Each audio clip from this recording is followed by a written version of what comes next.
আল্লাহর জমিনে এমন একজন মানুষও বুজুর্গ হয় নাই, কোন বুজুর্গ আল্লাহর ওলি হতে পারে নাই শেষ রাত না জেগে। পুরা রাত জাগার দরকার নাই, শেষ রাতে ফজরের মাত্র 1 ঘন্টা আগে ঘুম থেকে উঠবেন, ওযু করে পবিত্র হয়ে 4 রাকাত তাহাজ্জুদ নামাজ পড়ে জায়নামাজে বসে বসে দরুদ শরীফ পড়বেন, কোরআন তেলাওয়াত করবেন, ফজরের আজানের আগ পর্যন্ত হাত তুলে আল্লাহর কাছে ক্ষমা চাইবেন। কি অভাব আছে বলেন, কি লাগবে আল্লাহর কাছে বলেন? এই দুনিয়ায় সমস্ত রাজা বাদশার দরজা বন্ধ হয়, সব সময় খোলা থাকে না। আর সকল রাজা বাদশার যিনি স্রষ্টা আল্লাহ রাব্বুল আলামিন, ওনার দরজা 1 সেকেন্ডের জন্য বন্ধ হয় না। আহা, শেষ রাতে আল্লাহ তাআলা প্রথম আকাশে ডাকেন, কে আছো ক্ষমা প্রার্থী, আসো আমি ক্ষমা করব। অভাবগ্রস্ত কে আছো, চাও আমি দিব। অসুস্থ কে আছো, আমাকে বলো, সুস্থ করে দিব। আনা মুহাম্মাদান আবদুল্লাহি ওয়া রাসূলুহু সাল্লাল্লাহু আলাইহি ওয়া আলা আলিহি ওয়া সাহবিহি ওয়া সাল্লাম আল্লাযী আকমালাল্লাহু বিহি কসরান নবুওয়া أي ختم الله به النبوة وحكما لا نبي بعده وأعلن في القرآن بالبرهان أن محمدا صلى الله عليه وسلم خاتم النبيين والمرسلين الذي أرسله بالحق بشيرا ونذيرا وداعيا إلى الله بإذنه وسراجا منيرا فقد قال الله تعالى في كلامه المجيد والفرقان الحميد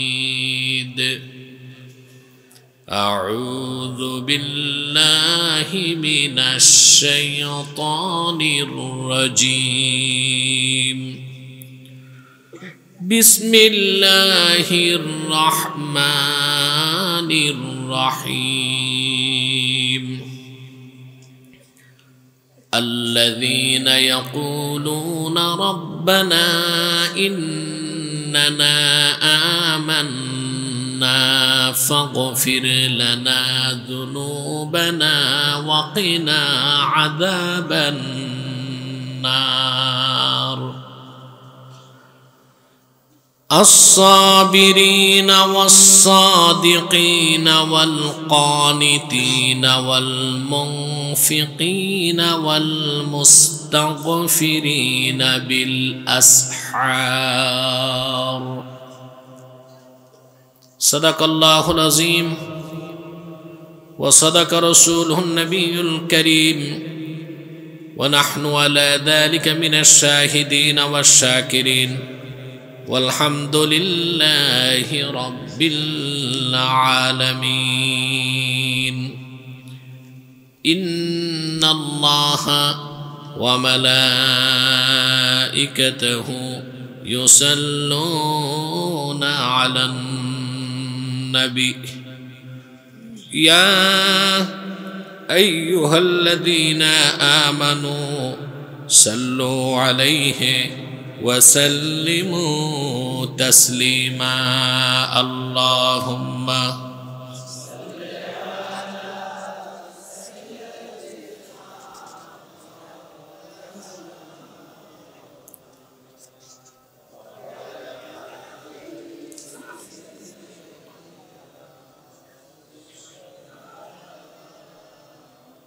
محبت پوری اللهم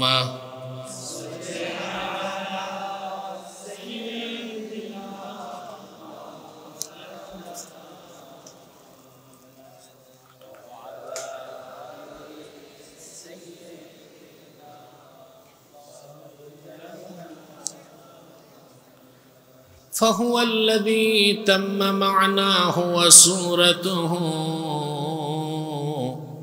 ثم اصطفاه حبيبا بارئ النسم اللهم صل على سيدنا وعلى آل سيدنا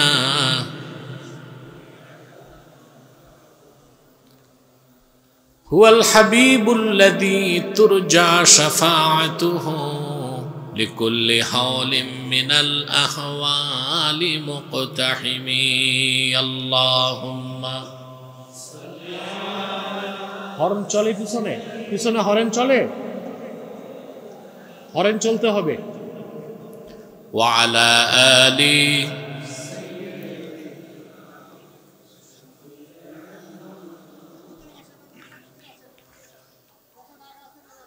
محمد رسول الله صلى الله عليه وسلم ختم الله به النبوة وحكما لا نبي بعده بلاغ العلا بكماله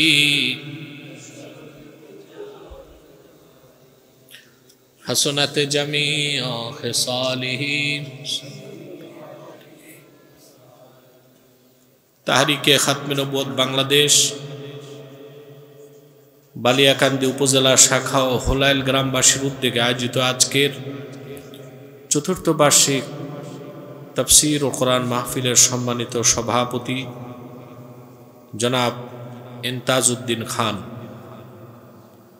উপস্থিত আজকের সম্মানিত অতিথি বীর মুক্তিযোদ্ধা জনাব আবুল হোসেন খান, অন্যান্য অতিথিবৃন্দ, ওলামায়ে কেরাম, তুলাবায়ে এজাম, বিভিন্ন প্রান্ত থেকে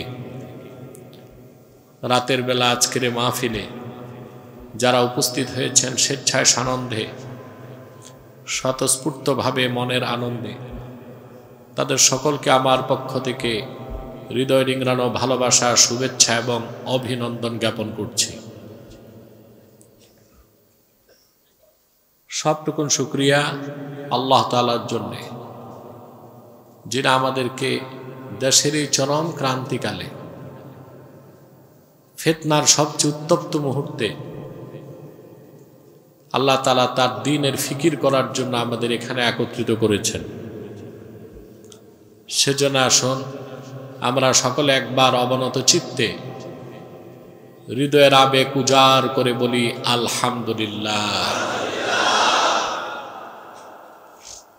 অগণিত অসংখ্য দরুদ ও সালাম আল্লাহর সৃষ্টির প্রধান আকর্ষণ, বিশ্বসভার সভাপতি, সকল নবী রাসূলগণের মাথার তাজ, শামসুল হিদায়াত, বদরুদ্দুজা, সাইয়্যিদুস সাকালাইন, ইমামুল মুরসালিন, খাতামুন নবিয়্যিন আল মুরসালিন, আফতাবে নবুওয়াত, শাহানশাহে রিসালাত, সরকারে দো জাহাं, সুলতানুল মদিনা, নবিয়ুল আম্বিয়া, হুজুরে আকরম, নূরে মুজাসসম, নূরুন আলা নূর, সাইয়্যিদিনা হাবিবিনা শফিঈনা মাওলানা মুহাম্মদ সাল্লাল্লাহু আলাইহি ওয়াসাল্লামের উপর আল্লাহ তাআলা যাকে আজ থেকে প্রায় ১৫০০ বছর আগে প্রেরণ করেছেন,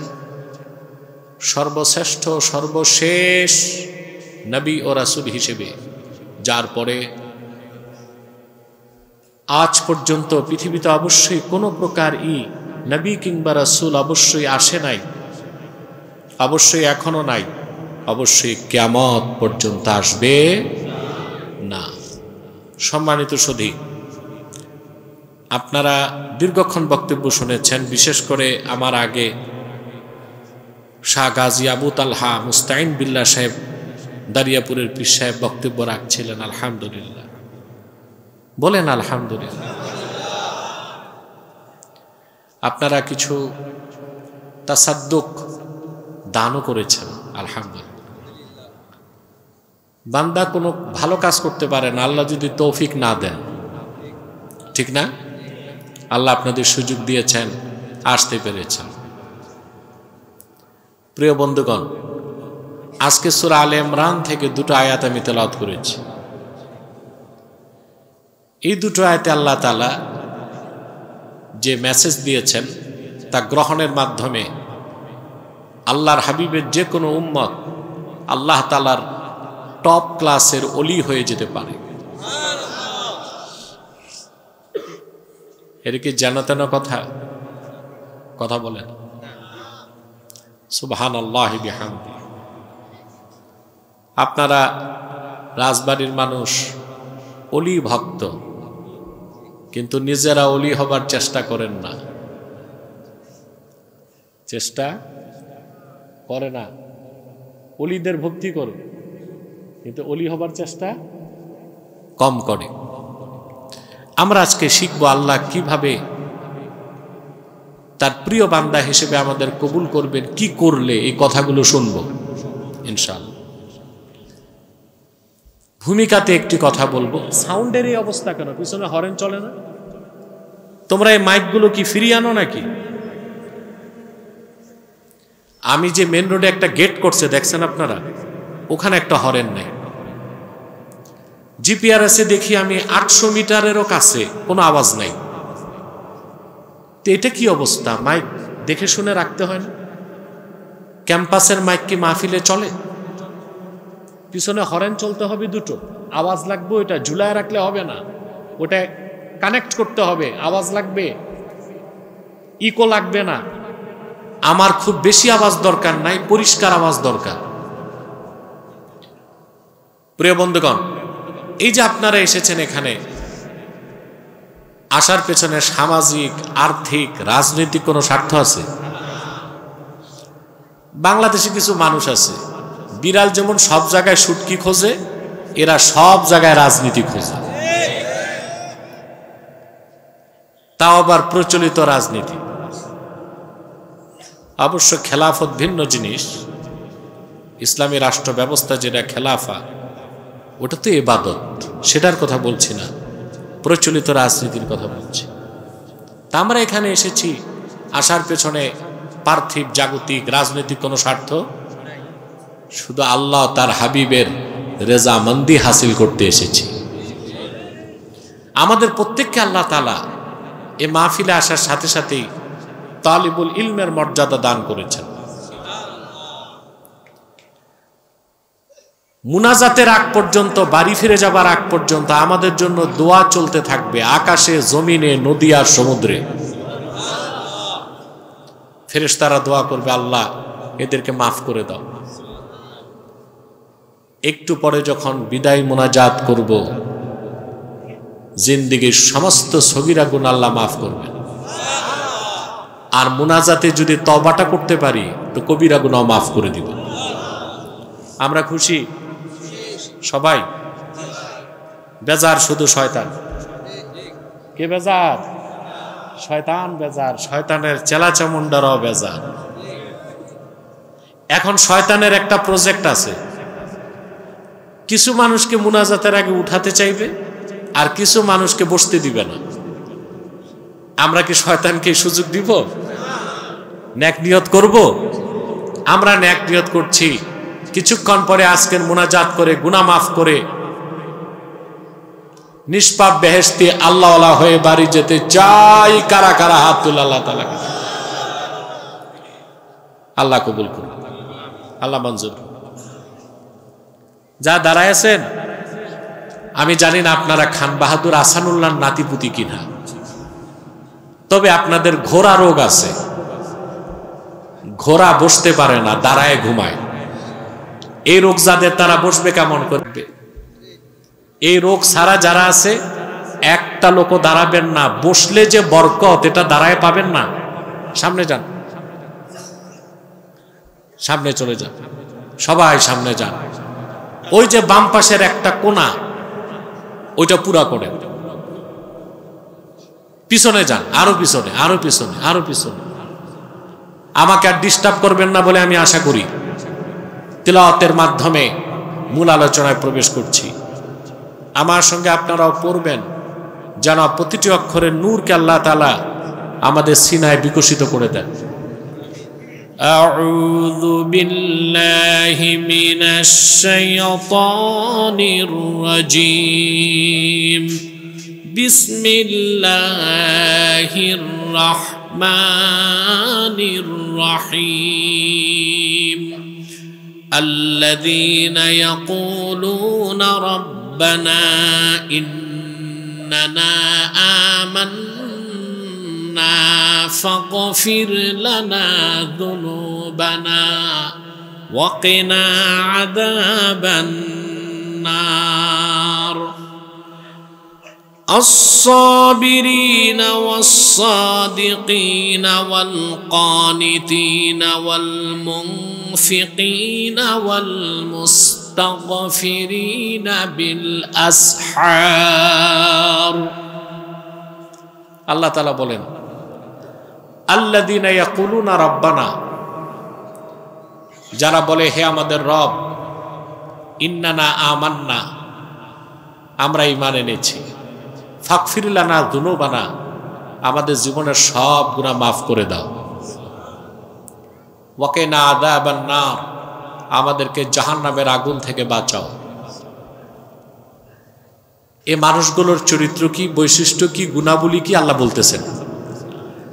الصابرين والصادقين والقانتين والمنفقين والمستغفرين بالأسحار,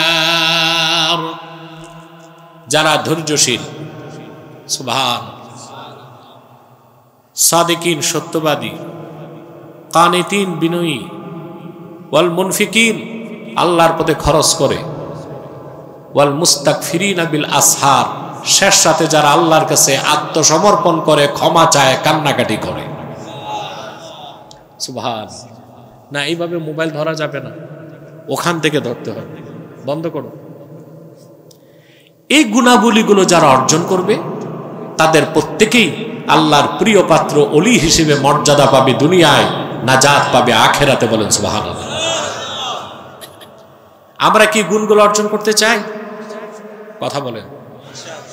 এই গুণাবলীগুলো যারা অর্জন করে ফেলবে তারা মুত্তাকি, পরহেজগার, আল্লাহর খাস বান্দা। সবাই আল্লাহর বান্দা, বাকিরা আম বান্দা। এরা হচ্ছে, আরে বাবা কথা বলো না, মুখ খুলে কথা বলো। আমি কি কবরস্থানে না মাহফিলে? তো বুঝবো কেমন করে? বাকিরা আম বান্দা, আমরা হইতে পারি নাই, হইতে হবে, ঠিক কিনা? এই পৃথিবীতে এই সম্মান, এই মর্যাদা, আল্লাহর এই ভালোবাসা যারা পাবে তাদের কথা আল্লাহ বললেন। এই লোকগুলো ঈমান আনার পরে আল্লাহর ভয় হৃদয়ে লালন করে এবং আল্লাহর ভয়তে তারা গুনাহের কাছ থেকে বেঁচে থাকে। তাদের জন্য দুনিয়াতে সম্মান আছে, আখিরাতে তাদের জন্য আল্লাহ অসংখ্য জান্নাত রেখেছেন।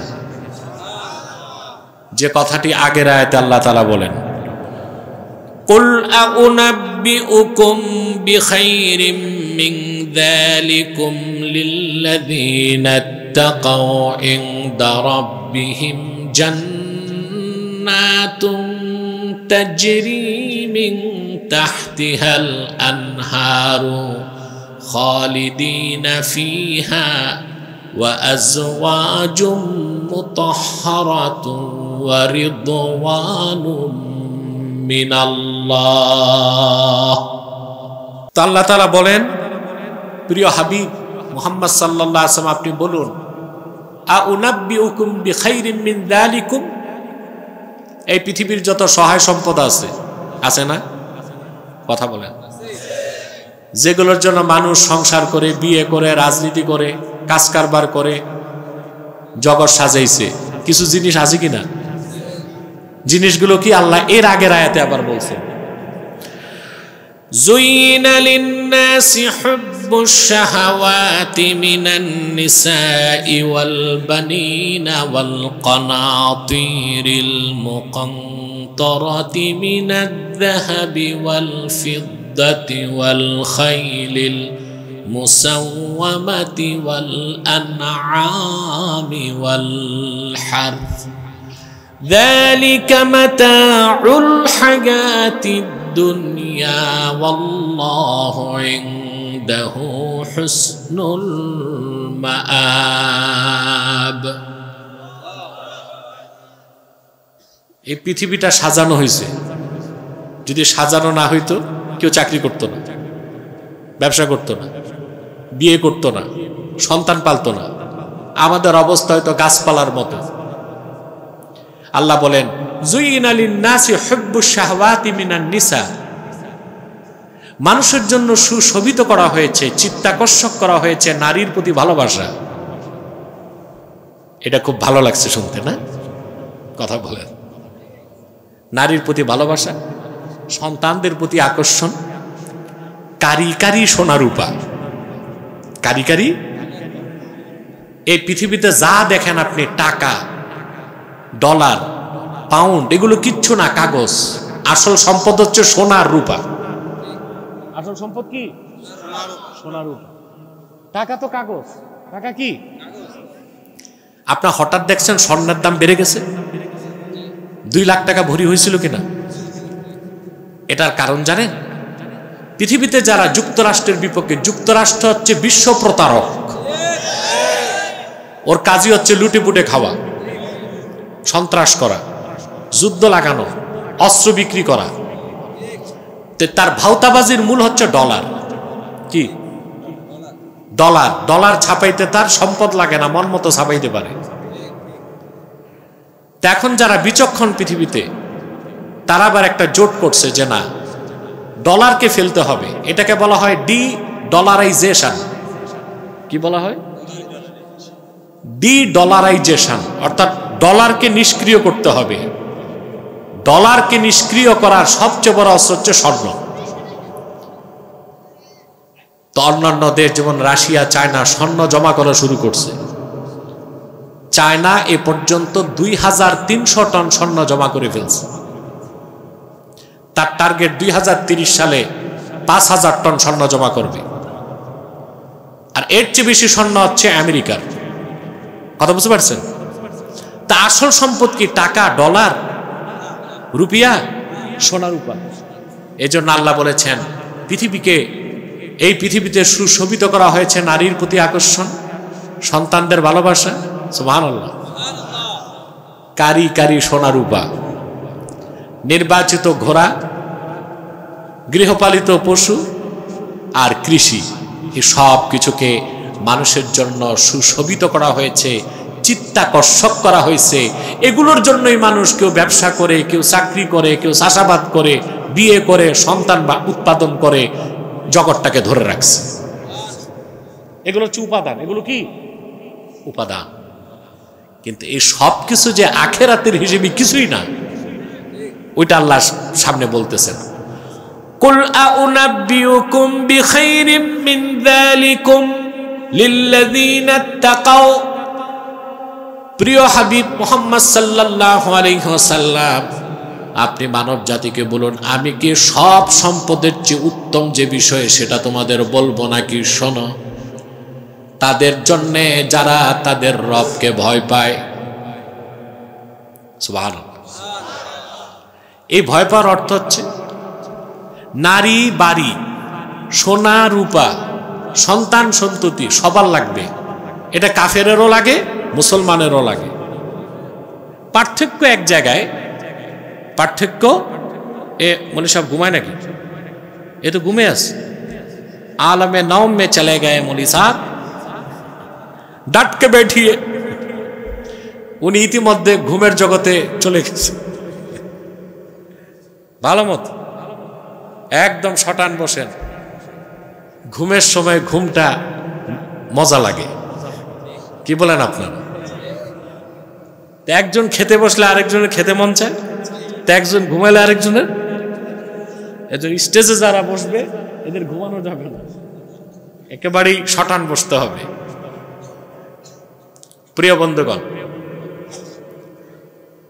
আল্লাহওয়ালা বুজুর্গ তারা কি বিয়ে করেন না? কাফের মুশরিক করে না? পার্থক্য তো এখানেই। নারীর প্রতি আকর্ষণ সবার থাকবে। যে আল্লাহকে ভয় পায় তার থাকবে বৈধ পথে, আল্লাহকে যে ভয় পায় না তার থাকবে অবৈধ পথে। ঠিক? আল্লাহ বলে দিয়েছেন মুসলমানদেরকে বিয়ে করো, এটা বৈধভাবে নারীর প্রতি ভালোবাসা। এটা যদি নেক নিয়তে হয়, বিয়ে করাও ইবাদত, স্ত্রীর সাথে সহবাসও হবে ইবাদত। সুবহান। যদি নিয়ত হয় এটা যে আমি আল্লাহর হুকুম মোতাবেক হালাল বিয়ে করে বৈধ স্ত্রী রাখবো, জেনা থেকে বাঁচবো। সুবহানাল্লাহ। আল্লাহ সুযোগও দিয়েছেন, একটা দুইটা তিনটা, পারলে فانكحوا ما طاب لكم من النساء مثنى وثلاث ورباع وإن خفتم ألا تعدلوا فواحدة। তোমরা তোমাদের পছন্দের স্ত্রীদেরকে বিয়ে করো, একটি, দুইটি, তিনটি কিংবা চারটা।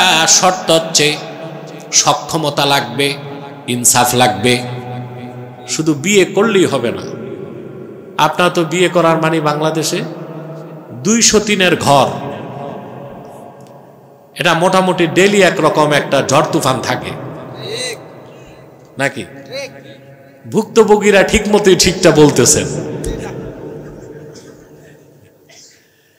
প্রিয় বন্ধুগণ, আল্লাহ বলেছেন বিয়ে একটা, দুইটা, তিনটা, চারটা করো, হালাল। সুবহান। আবার মনে করবেন না 4 বিয়ে করলে ফজিলত বেশি। আল্লাহ বলে দিয়েছেন ওয়াইন খিফতুম আল্লাহ তা'দিলু ফাওয়াহিদা। যদি তাদের মধ্যে জাস্টিস, ইনসাফ করতে পারবা না এই ভয় থাকে, তাইলে একটা। তাহলে কয়টা? বাংলাদেশে কিছু ভণ্ড মৌলবি বের হইছে, এরা যে মানুষকে ওয়াজ করে বুঝায় যত পারেন বিয়ে করেন, দো জাহানের কামিয়াবি হাসিল করে। পান নাই এগুলো আপনারা সোশ্যাল মিডিয়ায়? আরেক মৌলবি সাহেব তো পাকিস্তান থেকে আসছে কয়েক মাস আগে, ওনার তো ডায়লগ একটাই, জওয়ানো 4 শাদিয়া করো। যুবকরা 4 বিয়ে করো। আমি থাকলে জিজ্ঞেতাম মৌলী সাহেব 4 শাদি করেগা, পয়সা কাহা মিলেগা? আপনি কি করাচির থেকে পাঠাইবেন নাকি সংসার করো? মৌলানা আশরাফ আলী থানভী রহমতুল্লাহ প্রথম বিয়ে করার পর ওনার কোনো সন্তান হয়নি। আল্লাহর কি ইচ্ছা, দ্বিতীয় বিয়ের পরও তার সন্তান হয়নি। মুরিদদের চরম পীড়াপিড়িতে তিনি বিয়ে করছিলেন, দ্বিতীয় বিয়ে। কিন্তু বুজুর্গ মানুষের স্ত্রী, বড় স্ত্রী মেনে নিয়েছেন ছোট স্ত্রীকে, বোনের মতোই দেখতেন। থানভী সাহেব কি করতেন জানেন? হাদিয়া যা আসতো পাল্লায় ওজন করে 2 ভাগ করে 2 স্ত্রীর কাছে পাঠাইতেন। আছে ইনসাফ? আপনার কথা বলেন। আপনি তো মিয়া সাহেব দ্বিতীয় বিয়ে করার পর প্রথমটার কাছে 3 মাসও যাবেন না, দ্বিতীয়টার কাছে তো চিল্লা লাগাবেন। আপনি তো ইনসাফ করতে পারবেন না। পারবেন? পড়তে পারলে 4টা, না পারলে একটা। আমার দেশের যুবকরা বেকার একটাই তো পারে না। আমি বলতে চাচ্ছি এই পৃথিবীতে সংসার সাজাবার জন্যে, দুনিয়াদারি করার জন্যে আল্লাহ তাআলা যে উপাদানগুলো দিয়েছেন, এটা কাফেরদেরও লাগে। পার্থক্য হচ্ছে তাকওয়া, অর্থাৎ মুমিন এই সব কিছুকে গ্রহণ করে তাকওয়ার ভিত্তিতে, আর কাফের মুশরিক উদাসীন ভাবে। তাকওয়া ভিত্তিক জীবন যাপন করে যারা দুনিয়ার উপর আখিরাতকে প্রাধান্য দেয়, আল্লাহ পাক বলেন ইনদা রাব্বিহিম জান্নাত, তাদের রবের কাছে রয়েছে তাদের জন্য অসংখ্য জান্নাত। তাজরি মিন তাহতিহাল আনহার, যে জান্নাত সমূহের নিচ দিয়ে স্বচ্ছ পানির নহর প্রবাহিত। ওয়া আজওয়াজুম মুতাহহারাতুন ওয়া রিদওয়ানুম মিনাল্লাহ, তাদের জন্য রয়েছে বেহেশতে একাধিক স্ত্রী, তাদের জন্য রয়েছে অসংখ্য সুন্দরী পবিত্র স্ত্রী। সুবহানাল্লাহ বলে। আজওয়াজুম মুতাহহারা, পবিত্র স্ত্রী। পবিত্র স্ত্রীগণ এর মানে কি জানেন? বেহেশতে যে স্ত্রী পাবেন আপনি, এই পৃথিবীর কোন জিন বা মানুষ তাকে স্পর্শ করে নাই, সর্বদা পবিত্র তারা। আর সৌন্দর্য তা তো অশ্রুতপূর্ব। পৃথিবীতে আপনি বিয়ে করবেন, কত সুন্দরী, মিস ওয়ার্ল্ড, বিশ্ব সুন্দরী। কথাই আছে মেয়েদের কুড়িতে বুড়ি। যত সুন্দর হোক, বয়স বাড়বে, তার চামড়া কুচকে যাবে, দেহ সুষ্ঠ ম্লান হয়ে যাবে, সৌন্দর্যে ভাটা পড়বে। কিন্তু জান্নাতে আল্লাহ রব্বুল আলামিন যে স্ত্রীদেরকে দিবেন, আপন বান্দাদেরকে যে স্ত্রীদেরকে দিবেন, আজওয়াজুম মুতাহহারা, পবিত্র স্ত্রী যারা হবে আমাদের, তাদের সৌন্দর্যের বর্ণনা শেষ করা যাবে না। হাদিস সাক্ষ্য দেয়, কোন মুমিন বেহেশতে তার স্ত্রীর দিকে তাকাবে, সৌন্দর্য উপভোগ করে দৃষ্টি ঘোরাবে, দ্বিতীয়বার তাকাবে, সৌন্দর্য আবার বেড়ে যাবে, আবার চোখ ফিরাবে, আবার তাকাবে, আবার আকর্ষণ বেড়ে যাবে। অনন্তকাল সে আকর্ষণ এবং সৌন্দর্যে কোনো ভাটা লাগবে না। ওয়ারিদওয়ানুম মিনাল্লাহ, আর যারা আল্লাহকে ভয় করে চলে পৃথিবীতে, এ মানুষগুলোর জন্য রয়েছে বেহেশতে রিদওয়ানুম মিনাল্লাহ, আল্লাহর পক্ষ থেকে সন্তুষ্টি। এই কথাটা বুঝেন নাই, বুঝলে খুব জোরে সুবহানাল্লাহ বলতেন। বেহেশতীদের বেহেশতে সবচেয়ে বড় নেয়ামত হবে আল্লাহর সন্তুষ্টি। আল্লাহ সহিহ আল বুখারীতে এসেছে, এই আয়াতের ব্যাখ্যা পাওয়া যায় সহিহ বুখারীতে। বেহেশতীরা যখন বেহেশতে চলে যাবে, আল্লাহ রাব্বুল আলামিন জান্নাতি বান্দাদের সামনে উপস্থিত হবেন।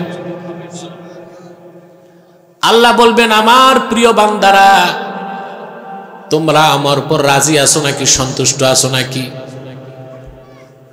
বেহেশতীরা বলবে, আল্লাহ সন্তুষ্ট না হয়ে উপায় নাই, যা চেয়েছি তাও পেয়েছি, যা চাই নাই তাও তো পেয়েছি। তোমার সৃষ্টি জগতে কোনো সৃষ্টিকে এত সম্মান দাও নাই, তোমার হাবিব মুহাম্মদ সাল্লাল্লাহু আলাইহি ওয়াসাল্লামের উম্মত হিসেবে আমাদের যে সম্মান দিয়েছ। আল্লাহ ডেকে বলবেন, বান্দারা, সবচেয়ে বড় নেয়ামত এখনো দেখো নাই, এই মুহূর্তে আমি ঘোষণা দিচ্ছি, আমি আল্লাহ রাব্বুল আলামিন তোমাদের উপর সন্তুষ্ট, রাজি হয়ে গেলাম, আর কোনো দিন আমি তোমাদের উপর নারাজ হব না। আমরা এই বেহেশত চাই, নেয়ামতগুলো চাই, আল্লাহর রাজি খুশি চাই, তো কি করতে হবে? সামনে আল্লাহ বলতেছেন, আল্লাযীনা ইয়াকুলুনা রাব্বানা ইন্নানা আমান্না ফাগফির লানা যুনুবানা ওয়া কিনা আযাবান নার। এই মুত্তাকি মানুষগুলো পরিপূর্ণ ঈমানদার। থাক বাবা, যেমনে আছে অমনে থাক, তোমরাও চুপ থাকো, ওরা যেমনি খুশি অমনে থাকো। যারা বলে, হে আমাদের রব, আমরা ঈমান এনেছি, ফাগফির লানা যুনুবানা, আমাদের গুনাহগুলো মাফ করে দাও, ওয়া কিনা আযাবান নার, আমাদেরকে জাহান্নাম থেকে বাঁচাও। এই কথাগুলো কারা বলবে? গুনাহগাররা না ঈমানদাররা? এখানেই তো বুঝার বিষয়। আমরা মনে করি গুনাহ করলেই তওবা করতে হয়, গুনাহ করলেই ক্ষমা চাইতে হয়। না, কাফের মুশরিকের ক্ষমা, মুমিনদের ক্ষমা এক নয়। মুমিনদের ক্ষমা, আবরারদের ক্ষমা এক নয়। আবরারদের ক্ষমা, মুকাররাবুনদের ক্ষমা এক নয়। মুকাররামুনদের ক্ষমা, পূর্বের নবীদের ক্ষমা এক নয়। আর পূর্বের নবীদের ক্ষমা, ৮,৫০০ বছর আগে আল্লাহর হাবিবের ক্ষমা চাওয়া আল্লাহর কাছে এক বিষয় নয়। এটা বুঝতে হবে। যার ঈমান যত বাড়বে, আল্লাহর মারেফত যত বেশি অর্জন হবে, সে তত বেশি আল্লাহর কাছে ক্ষমা চাইবে। বুঝলেন? যার ঈমান যত বাড়বে, আল্লাহর মারিফাত, আল্লাহর আজমত, আল্লাহর মহব্বত তার হৃদয়ে যত বাড়তে থাকবে, সে তত বেশি আল্লাহর কাছে মস্তক নত করে ক্ষমা চাইবে। বলেন সুবহানাল্লাহ। ক্ষমা চাইলে আল্লাহ খুশি হন। আল্লাহ ক্ষমা চাইলে আল্লাহ মর্যাদা বাড়ায় দেন। একটা দৃষ্টান্ত দিচ্ছি। আদম আলাইহিস সালাম, তিনি একটা ভুল করছিলেন, আল্লাহর একটা হুকুম মানতে পারেন নাই। আবার ইবলিসও আল্লাহ তাআলার একটা হুকুমই মানে নাই। মানব জাতির পিতা আদম আল্লাহর হুকুম মানতে পারেন নাই, ক্ষমার পথ ধরলেন, আল্লাহ তার দাম বাড়ায় দিলেন। আর কুখ্যাত ইবলিস হুকুম মানে নাই, তওবা করে নাই, অহংকারের পথ ধরেছে, আল্লাহ তার কাঁধে লানতের তখতা দিয়ে দিলেন। যারা ক্ষমা চায় তারা আদমের উত্তরসূরি, যারা ভুল করে কুফর করে ক্ষমা চায় না তারা কার উত্তরসূরি? তারা। দেখেন না আমাদের দেশে কিছু বক্তা বড় বড় ভুল করে, কুফর করে, আমরা ভুল ধরলে বলে মাথা ঠিক নাই। তো যার মাথা ঠিক নাই সে কি ওয়াজের স্টেজে থাকবে না পাবনা পাগলা গারদে? তো যার মাথা ঠিক নাই তারে মঞ্চে আনো কেন? আনা যায়? আচ্ছা ভাই, প্লেনের পাইলটের যদি মাথা খারাপ হয় প্লেন ক্রাশ করবে কিনা? ডাক্তার যদি মাথা খারাপ হয় রুগী ডেলি কয়টা মরবে? আমি একজন ডাক্তারের ইতিহাস জানি, খুব বড় ডাক্তার ছিল, দেশ স্বাধীনের পর ফ্রান্স থেকে এফআরসিএস করছিল, কিন্তু তার বদ অভ্যাস ছিল সে প্রচুর মদ খেত, রুগী দেখার সময় মদ খাইত। মদ খেয়ে মাতাল অবস্থায় রুগী দেখতেছে, প্রেসক্রিপশনে লিখে দিছে 4 ব্যাগ সিমেন্টস, 4 বস্তা সিমেন্ট।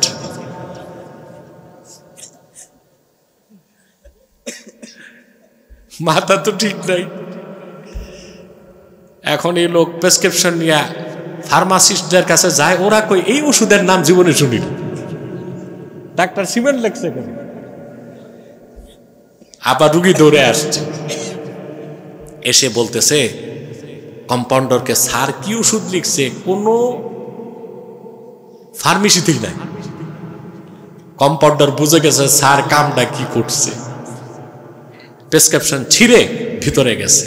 ঘটনা হয়েছে স্যারে রুগীও দেখতেছিল, তার বিল্ডিং এর কাজও চলতেছিল। ওস্তাকারে লিখে দিবে 4 বস্তা সিমেন্ট, রুগীর প্রেসক্রিপশনে লিখে দিয়েছে 4 ব্যাগ সিমেন্ট। তো ডাক্তারের মাথা খারাপ হইলে রুগী, বক্তার মাথা খারাপ হলে শ্রোতাদের ঈমান নষ্ট হয়ে যাবে। জানা তো না ভুল, আল্লাহর শানে বেয়াদবি, নূর নবীজি সাল্লাল্লাহু আলাইহি সাল্লামের শানে বেয়াদবি, আম্মা জান খাদিজার শানে বেয়াদবি, কোরআন সুন্নাহ বিরোধী কথা, হোক ভুল অবশ্যই কুফর, তওবা করতেই হবে, নতুবা মানুষের আদালতে দাঁড়াতে হবে। ক্ষমা তো চাও ভালো, ক্ষমা চাও কি? আদমের উত্তরসূরিরা কি করবে? আর ইবলিসের উত্তরসূরিরা ভুল হইল বলবে না এইটা বলি নাই এইটা বলছি, এমনে না ওমনে। যার ঈমান যত বেশি হবে সে তত বেশি আল্লাহর কাছে ক্ষমা চাইবে। ইস্তেগফার, ক্ষমা চাওয়াটাও অত্যন্ত আজিম একটি ইবাদত। আল্লাহ কত খুশি হয়ে দেখেন নাই? আদম আলাইহিস সালামকে হুকুম ছিল একটা, কয়টা? আল্লাহ রাব্বুল আলামিন বলেন, ওয়াকুলনা ইয়া আদামু উসকুন আনতা ওয়া যাওজুকাল জান্নাতা ওয়া কুলা মিনহা রাগাদান হাইসু শি'তুমা ওয়া লা তাকরাবা হাযিহিশ শাজারাতা ফাতাকুনা মিনাজ জালিমিন। ওহে আদম, তুমি এবং তোমার স্ত্রী পরমানন্দে বেহেশতে বসবাস করো, যা খুশি তা প্রাচুর্যের সাথে খাও। সুবহানাল্লাহ বলছেন। আল্লাহ বলছেন ওয়া কুলা মিনহা রাগাদা, আই ওয়াসিআ, লিমিট নাই, যত মন চায় খাও। বেশি খাওয়ার জায়গা জান্নাত, কম খাওয়ার জায়গা জান্নাতে। বেশি খাইবেন মজা পাবেন, ক্ষতি নাই। হাদিস সাক্ষ্য দেয় কোন বেহেশতি বেহেশতে যত পানাহার করবে ঢেকুর দেবার সঙ্গে সঙ্গে সব নাই হয়ে যাবে, খাইতে সমস্যা হবে। দুনিয়ায় বেশি খাবেন হার্ট অ্যাটাক, ব্রেন স্ট্রোক, সমস্যাই সমস্যা। তো বেশি খাওয়ার জায়গা, কম খাওয়ার জায়গা। আমরা করি উল্টা, আমরা খুব বেশি খাই নিজের বাড়ি না, দাওয়াত খাইতে গেলে। দুপুরে বিয়ের দাওয়াত, সকালে নাস্তা করে না, ঠিক কিনা? তার কারণ টাকা যা দিবে পোষাইতে হবে, অসুল করতে হবে। প্রিয় ভাইরা, আমি গল্প শুনছি, এক খাদক, খাদক বুঝেন, এই যে অ্যাজমর চ্যালেঞ্জ করেন, এরকম এক খাদক বিয়ে বাড়িতে যে খুব খাইছে। তো বন্ধু জিজ্ঞেস করলে কি রকম চালাইলা? খাইলা না, চালাইলা। বলে বেশি না, 8টা ব্রোস্ট, 10টা রোস্ট, 16টা কাবাব, 3 প্লেট পোলাও, 1 প্লেট জর্দা, 4টা দধি, 6 গ্লাস বোরহানি। আজকে শরীরটা ভালো না, আজকে শরীরটা ভালো না, এই রকম চালাইছে। ভালো থাকলে ও তো মনে হয় ড্যাগ পুরোটি খেয়ে ফেলত। আপনারা দাওয়াত খেতে গেলে এইরকম খাবেন না, তো মানুষ তো ভয় তার দাওয়াতই করবে না। আল্লাহ আদম আলাইহিস সালাম আর হাওয়াকে বললেন খাও, মনটা ভরে খাও, যা মন চায় খাও। ওয়ালা তাকরাবা হাযিহি শাজারা, এই একটি বৃক্ষের কাছেও যাবা না। এই একটাই হুকুম ছিল না ভাই? কথা বলেন। হযরতে আদম শয়তানের প্ররোচনায় আল্লাহর হুকুমটা মানতে পারেন নাই, তিনি গন্ধম খেলেন।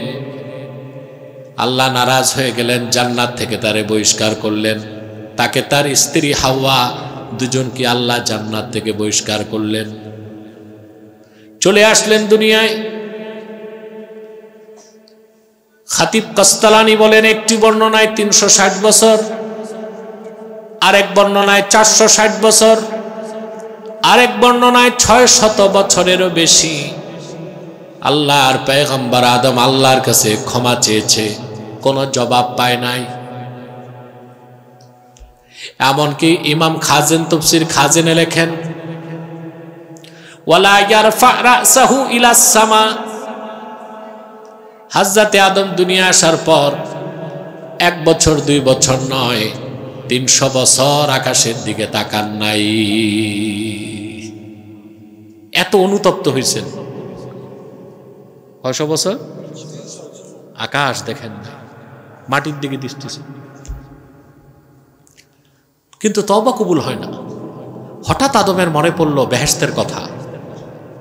তিনি যখন বেহেশতে আল্লাহকে সাজদা করছেন, সাজদা থেকে মাথা তুলেই তিনি আল্লাহর আরশে আজিমে আল্লাহর নামের সাথে তার হাবিবের নাম লেখা দেখছেন।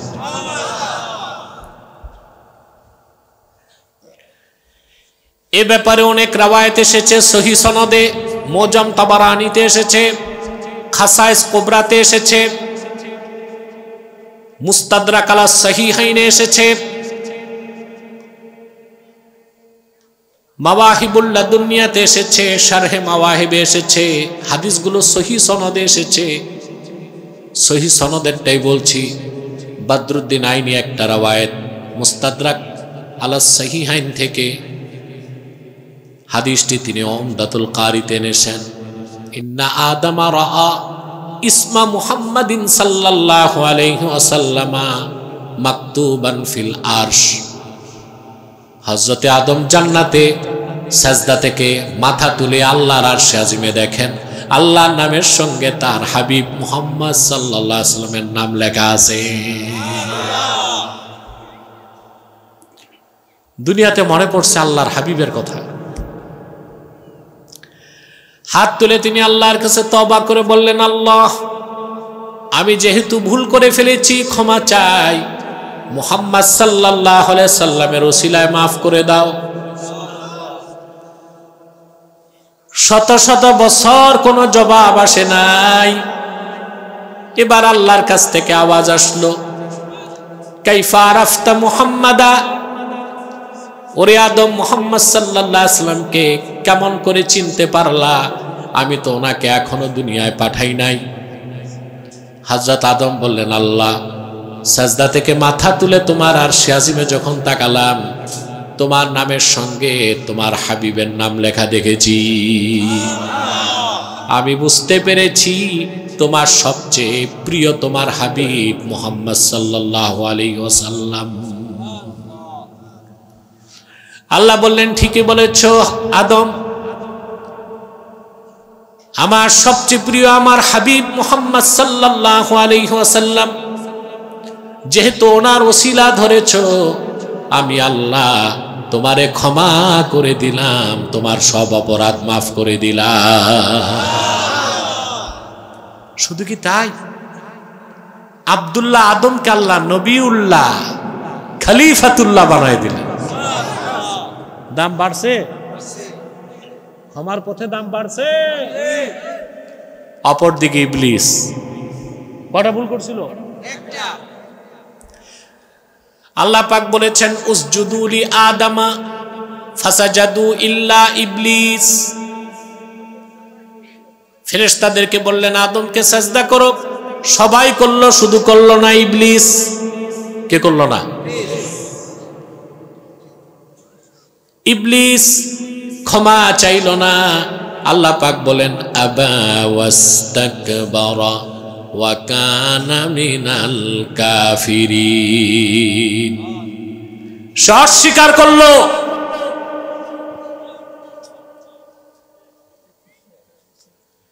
অস্বীকার করলো, অহংকার করলো, সে কাফেরদের দলভুক্ত হয়ে গেল। বলেন নাউজুবিল্লাহ। আদম আলাইহিস সালাম ক্ষমার পথ ধরলেন, দাম তার বেড়ে গেল। ইবলিস অহংকারের পথ ধরল, লানত তার জন্য ওয়াজিব হয়ে গেল।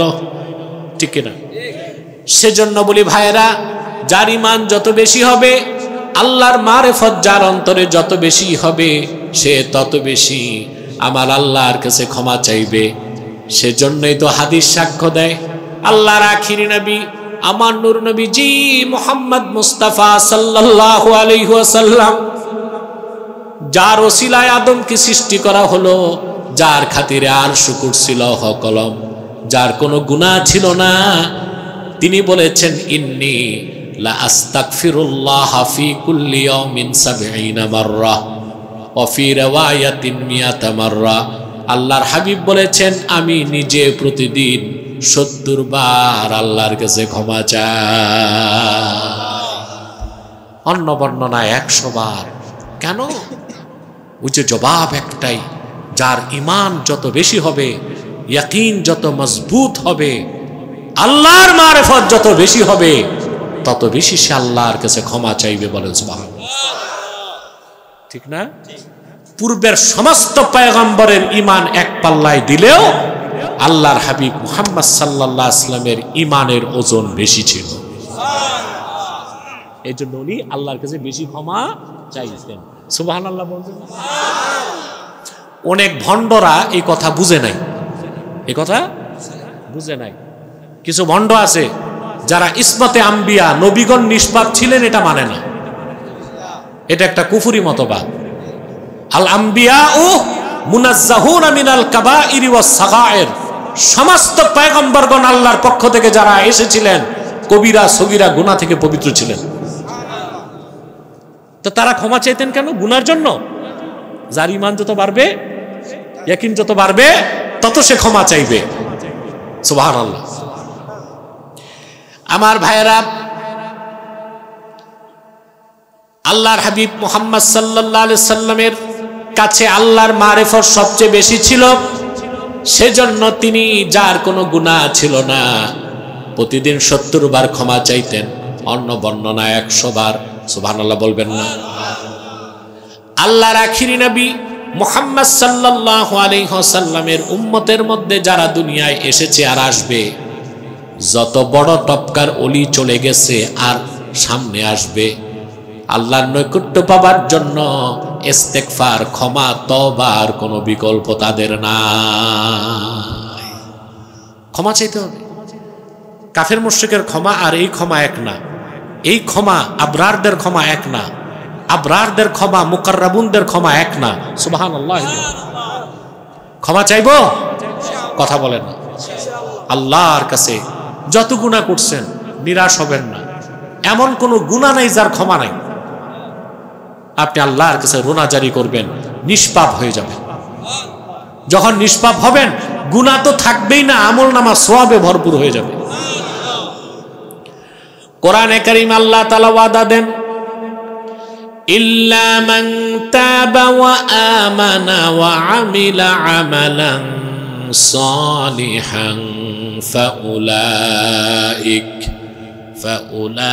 فأولئك يبدل الله سيئاتهم حسنات وكان الله غفورا رحيما। আল্লাহ রাব্বুল আলামিন বলেন, আর যারা তওবা করলো, তওবা করবে, ঈমান আনবে, নেক আমল করবে, আল্লাহ রাব্বুল আলামিন তাদের জীবনের গুনাহগুলোকে সওয়াবের দ্বারা বদল করে দিবে। যত তওবা করবেন অন্তর তত সাফ হবে। অন্তর পবিত্র হতে হতে এক সময় অন্তর থেকে মারিফতের নূরের বিচ্ছরণ ঘটবে। কথাগুলো বুঝলেন?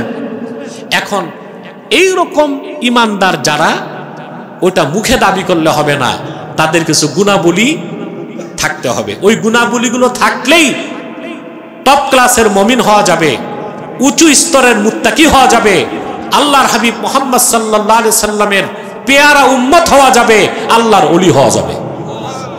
5টা গুণ। কয়টা বলবো? আস-সাবিরিনা ওয়াস-সাদিকিনা ওয়াল কানিতিনা ওয়াল মুনফিকিনা ওয়াল মুস্তাগফিরিনা বিল আসহার। যারা ধৈর্যশীল, যারা সত্যবাদী, বিনয়ী, আল্লাহর পথে খরচকারী, শেষ রাতে আল্লাহর কাছে আত্মসমর্পণ করে রোনা জারি করে যারা, তারা।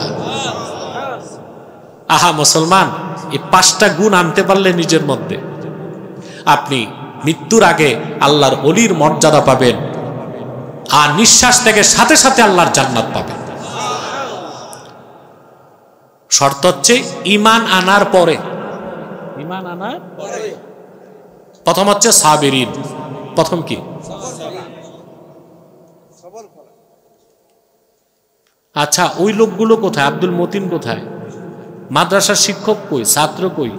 এগুলো সব খাবার তালে গেছে, বুঝলেন? আমাদেরকে স্টেজে রেখে আপনাদেরকে মাঠে রেখে সব খাবার তালে গেছে। মাহফিলের মেন কাজটাই মনে করে তারা কতক্ষণে খাবে, বুঝলেন না? সামনে যান আপনারা, রোডটা বন্ধ করবেন না। রোড বন্ধ করলেই মানুষ হইচই করে। সামনে যান, সামনে যান।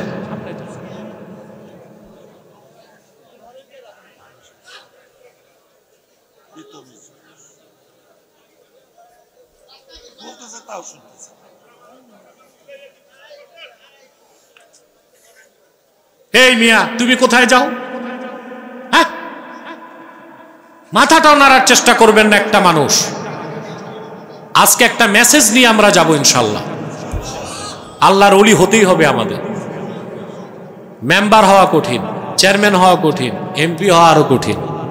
এখন তো এমপি ইলেকশন, নমিনেশন নিতে গেলে 200 কোটি, আর নমিনেশন পেলে কমসে কম 10 কোটি। এনসিপির এক নেতা বলছে না যে 10 কোটি টাকার নিচে নির্বাচন করা যায় না? কথা বলেন। তো ওলি হইতে কয় টাকা লাগে? আহা, মুজাহাদা, সাধনা, তাকওয়া। এই ক্ষেত্রে কোনো ক্লাসিফিকেশন নাই যে সৈয়দ বংশের লোকেরাই অলি হবে নাকি কুরাইশিরাই অলি হবে এরকম? ইবনু কাসির লেখেন মান কানা মুমিনান তাকিয়া কানা লিল্লাহি ওয়ালিয়া। মুহাম্মদ সাল্লাল্লাহু আলাইহি সাল্লামের প্রত্যেক সেই উম্মত যার ঈমান আছে আর তাকওয়া আছে সে লোকটাই আল্লাহর ওলি হয়ে গেছে। ঈমান তো আছে আপনাদের, কথা বলেন। এখন আরেকটা চালান, ওইটা কি? ওই তাকওয়া অর্জন করলেন কিনা আপনার গুণ প্রকাশ পাবে। কি প্রকাশ পাবে? সাবিরিন, প্রথম ধৈর্যশীল, যারা ধৈর্যশীল।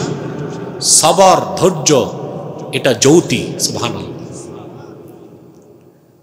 যার সবর নাই ও অলিও হইতে পারে না, নেতাও হইতে পারে না, ভালো বাবাও হইতে পারে না, ভালো ভাই হতে পারে না, ভালো বিচারক হতে পারে না, কিছুই পারে না। এই সব কাজে সবর লাগে। কি লাগে? বাপ যদি ধৈর্য না থাকে ও তো সন্তানকে পিটাবে চোরের মতো, কথা বলে। স্বামীর যদি ধৈর্য না থাকে ও তো বউ পিটাবে। এগুলো আছে না গ্রামগঞ্জে? অবশ্য আপনাদের জন্য দুঃসংবাদ নাই, সরকারি জরিপে সবচেয়ে বেশি বউ পিটায় বরিশালের লোক, সেকেন্ড হচ্ছে খুলনা, আর সবচেয়ে বেশি তালাক হয় বাংলাদেশে কুমিল্লা। আমি জানি না রাজবাড়ির দোষ কোনটা। একটা দোষ পাইছে, এরা বসতে চায় না, দাঁড়ায় থাকে ঘুটির মতো।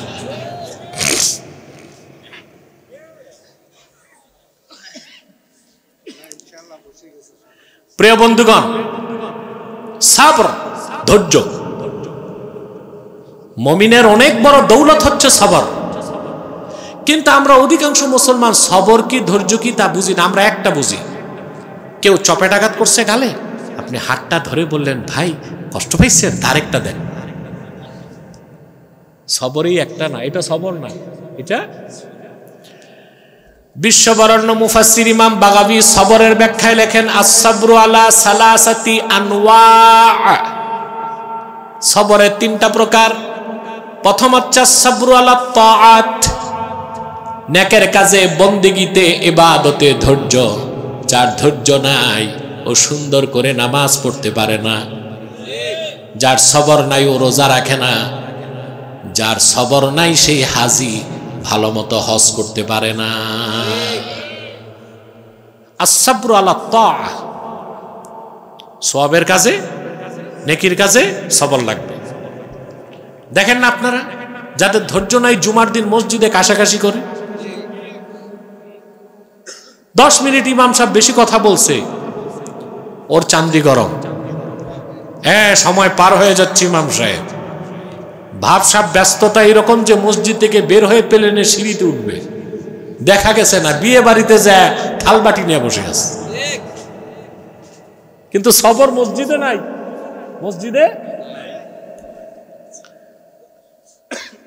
তারাবিহের সময় গ্রাম অঞ্চলে মসজিদের সভাপতি, সেক্রেটারি, হাফেজের কানে কানে বলে যত তাড়াতাড়ি পারেন, অথচ তার তিলের সাথে হাফেজ যদি তেলাওয়াত করে 10টা মিনিট বেশি লাগবে। কয় মিনিট? এই সবর নাই। আমাদের দেশের হাজিরা অধৈর্যের পরিচয় দেয় হজ করতে গেলে, কারণ সবচেয়ে কঠিন ইবাদত কি? হজ। হজের মূল চালান হচ্ছে তাকওয়া, আর ধৈর্য লাগবে। আমি একবার বোধহয় দেখছি আরাফাত ময়দানে হাজি আর মুআল্লিম ঝগড়া লাগছে। কি নিয়ে? দুপুরের খানা পায়নি। আচ্ছা বলেন, আরাফার ময়দানে যদি ঝগড়া করা হয় হজ হবে? প্রথম হচ্ছে সাবরু আলা তাআত, সওয়াবের কাজে, নেক কাজে কি? ধৈর্য। দ্বিতীয়টা হচ্ছে সাবরু আনিল মাআসিম, গুনার কাজ থেকে বাঁচার ক্ষেত্রে ধৈর্য। আস-সাবরু আলা তাআত, এটা বহুবচন, তা আর বহুবচন। সকল নেক কাজে কি লাগবে? সবর। 2 নম্বর হচ্ছে সাবরু আনিল মাআসিম, গুনার কাজ থেকে বাঁচতেও সবর লাগে। কারণ প্রত্যেকটা গুনার কাজ চিত্তাকর্ষক, করতে খুব মজা লাগে, ছাড়তে ধৈর্য লাগে। যারা চুরি করে খায় এটা মজা পাইছে না? চালান নাই, চুরি করো, সংসার চালাও, কি মজা। ডাকাতি আরো সহজ, অস্ত্র ঠেকায়। তবে আমার দৃষ্টিতে চুরি ডাকাতির চেয়ে জঘন্য হচ্ছে চাঁদাবাজি। আপনারা কি বলেন? আমাদের দেশে চাঁদাবাজি আমরা মনে করি শুধু সড়কেই হয়, না, বাজারে না। যে সাংবাদিক, যে ডাকাত অস্ত্র ঠেকিয়ে লুণ্ঠন করে সে ডাকাত। যে সাংবাদিক কলমকে পুঁজি করে ঘুষ খায় সেও সন্ত্রাসী, তবে সে কলম সন্ত্রাসী, সেও চাঁদাবাজি করছে। যে অফিসার ফাইল ঠেকায় ঘুষ খায় সেও চাঁদাবাজ, ঘুষখোর। আর যে টেন্ডারবাজি করে, চাঁদাবাজি করে, সে তো আছেই চাঁদাবাজ। এই কাজগুলো খুব মজা, খুব চিত্তাকর্ষক। জেনা ব্যভিচার, মদ পান, নেশা, এগুলো চিত্তাকর্ষক। এগুলো থেকে নফসকে বিরত রাখা আরেকটা সবর, আরেক প্রকার সবর। 3 নাম্বার হচ্ছে সাবরু আলাল মাসায়েব, বিপদে আপদে ধৈর্য ধারণ। এটা 3 নাম্বারে। কয় নাম্বারে? আমাদের ওই 2টার খবর নাই, শুধু মুসিবতে আমরা বলি সবর ধরতে হবে না। 3 ক্ষেত্রে আপনি যখন সবর ধারণ করবেন, আল্লাহ আপনাকে সাবিরিনের কাতারে জায়গা করে দিবেন। এরপর হচ্ছে ওয়াসাদিকিন, যারা সত্যবাদী। সুবহানাল্লাহ। সত্য বুঝি আমরা? সত্যই তো চিনি না। সত্যবাদী হওয়ার মানে আপনি আল্লাহর প্রিয় বান্দায় শামিল হয়ে গেলেন। সত্যবাদী কি, সত্য কি তা আমরা জানি না। সেজন্য আমরা কথায় কথায় বলি ভদ্রলোক হিন্দু বটে, তবে খুব সত্যবাদী। বাহ, ইমানই আনে নাই, এ নাকি সত্যবাদী। যেখানে ইমান নাই ওখানে সত্য নাই। যার ইমান নাই সে সত্যবাদী হতে পারে না। এই কথাটা হৃদয়ে গেঁথে নিবেন। যার ইমান নাই সে সত্যবাদী হতে পারে কখনো না। যদি কোনো অমুসলিম, কাফের, মুশরিক, বেঈমান সত্য কথা বলে, তাকে সত্যবাদী সার্টিফাইড করা যাবে না। বলা হবে তার এই কথাটা সত্য, তার এই কথাটা, কিন্তু সত্যবাদী সার্টিফাইড করা যাবে না। সত্যবাদী হতে প্রথম লাগে ঈমান। আল্লাহ পাক নিজেই কোরআন কারীমে ব্যাখ্যা করেছেন সত্যবাদী কারা।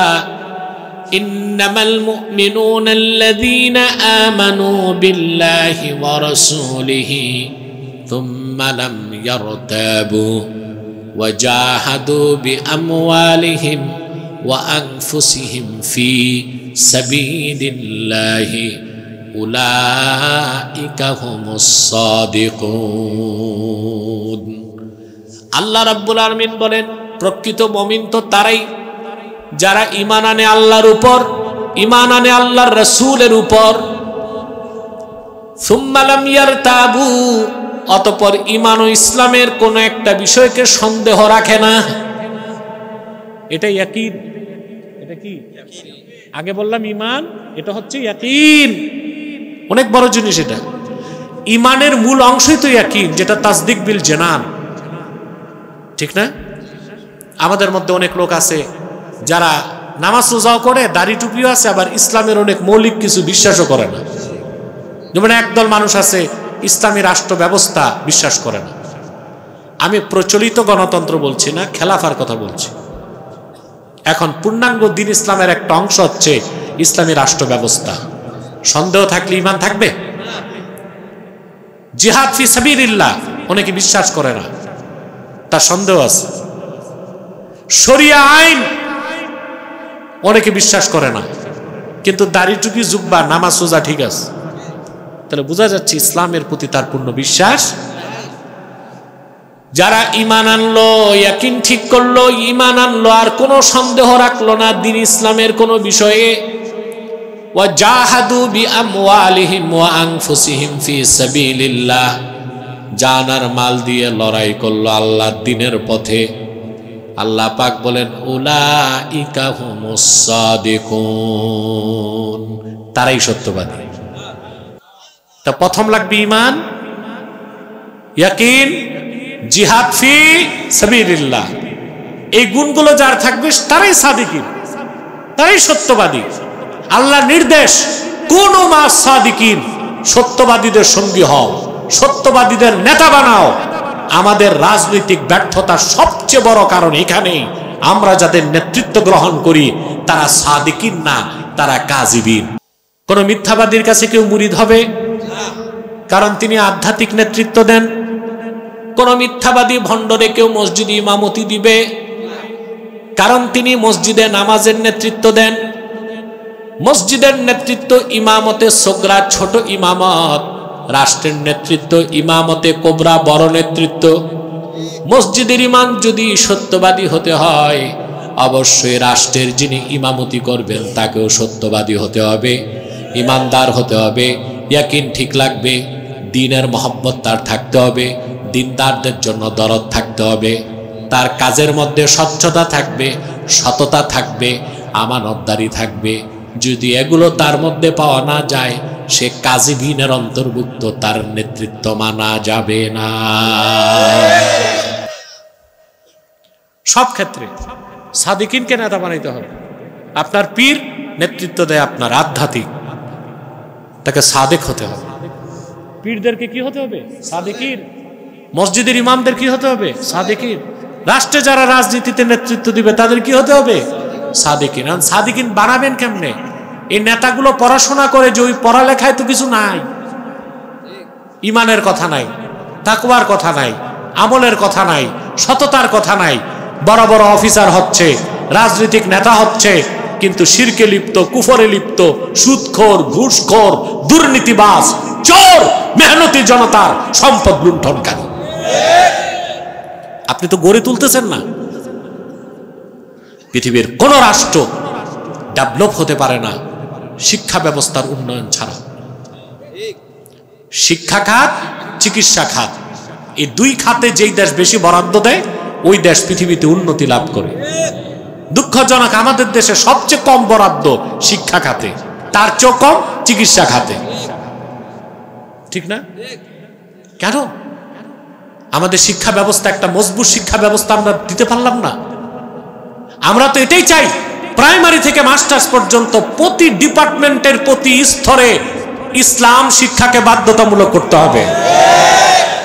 তাহলে যে আপনি ম্যাজিস্ট্রেট পাবেন, ব্যারিস্টার পাবেন, উকিল পাবেন, এমপি পাবেন, মন্ত্রী পাবেন, একদিকে তারা যোগ্য, আরেকদিকে তারা মুত্তাকি হবে, পরহেজগার হবে, ঘুষ খাবে না, দেশের টাকা বিদেশ পাঠাবে না, লুটপাট করবে না।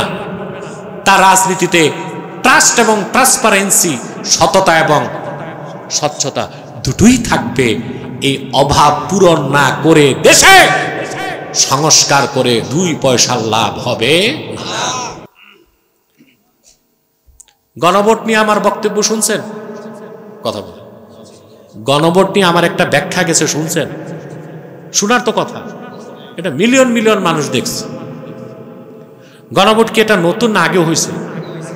1977 সালে গণভোট হয়েছে, মে মাসের 30 তারিখ ছিল, 77 সাল মে মাসের। তারপর সংস্কার করে সংবিধান পরিবর্তন হয়েছে না? এরপর কি ওই সংবিধান ওই রকম আছে না আরো পরিবর্তন হয়েছে? বাংলাদেশের সংবিধান 17 বার পরিবর্তন হয়েছে।